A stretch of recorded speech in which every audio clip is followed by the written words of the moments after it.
গীতা দিলাম গীতা দিলাম অমুক দিলাম তমুক দিলাম, আসল কাজটা করুক। গীতা দিলাম গীতা দিলাম অমুক দিলাম তমুক দিলাম, আসল কাজটা করুক। গীতা দিলাম গীতা দিলাম অমুক দিলাম তমুক দিলাম, আসল কাজটা করুক। গত 15 দিন ধরে আমরা প্রধানমন্ত্রীজির চিঠি নিয়ে বাড়ি বাড়ি যাচ্ছি। প্রধানমন্ত্রীজি জয় মা কালী সম্বোধন করে বাংলার প্রতিটি নাগরিককে একটি আবেগপ্রবণ চিঠি লিখেছেন।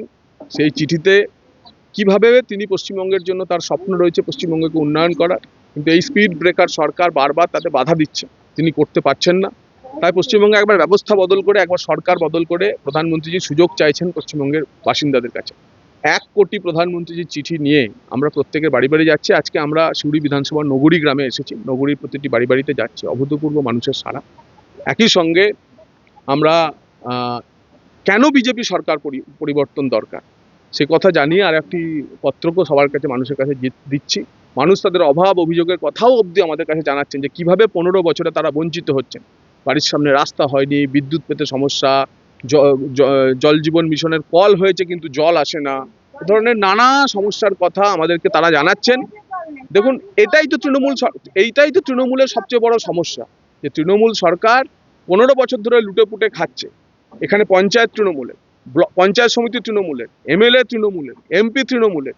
তারপরেও কেন 15 বছর শাসন করার পর রাস্তা পাকা হলো না, বাড়ি বাড়ি জল এলো না, লাইন পেতে কেন আজকে অসুবিধা হচ্ছে? আমরা বলেছি যে ভারতীয় জনতা পার্টিকে একবার, বিজেপিকে একবার, পদ্মফুলকে একবার সুযোগ দিন। আমরা যা কাজ বাকি আছে, যা কাজ এরা করতে পারে কাটমানির জন্য, সিন্ডিকেট বাজির জন্য, আমরা করে দেব। আরে গীতা যারা হিন্দু পরিবার তারা তো গীতা পড়েই, তারা তো গীতা নিয়ে পাঠ করে। গীতা আবার নতুন করে দেবার কি আছে? বলুন আমরা দিলাম 100 দিনের কাজ বন্ধ আছে, সেই কাজটা চালু করলাম। আপনারাই বন্ধ রেখেছেন 100 দিনের কাজ। বলুন গরিব মানুষের কাঁচা বাড়ি পাকা করা যে আবাস যোজনা, সেটা বন্ধ করেছি 4 বছর, আমরা চালু করলাম। বাংলার 2 লক্ষ কোটি টাকা জিএসটির টাকা আপনারা আটকে রেখে দিয়েছেন। বাংলার উন্নয়নটা কিন্তু স্তব্ধ হয়নি, ওই টাকাটা পেলে আরো বেশি উন্নয়ন হতো, সেটা বন্ধ রেখেছেন।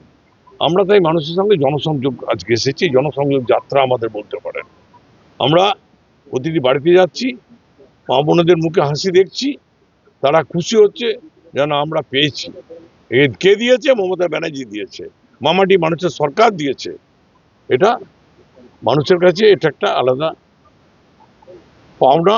এবং সেই আমাদের সরকারের তরফ থেকে এই যে হ্যান্ডবিল, তাদের যারা করেননি এখনো দরখাস্ত, তাদেরকে বলছি আপনারা ক্যাম্পে যান, দরখাস্ত করুন, সবাই এই সুযোগ সুবিধা নিন।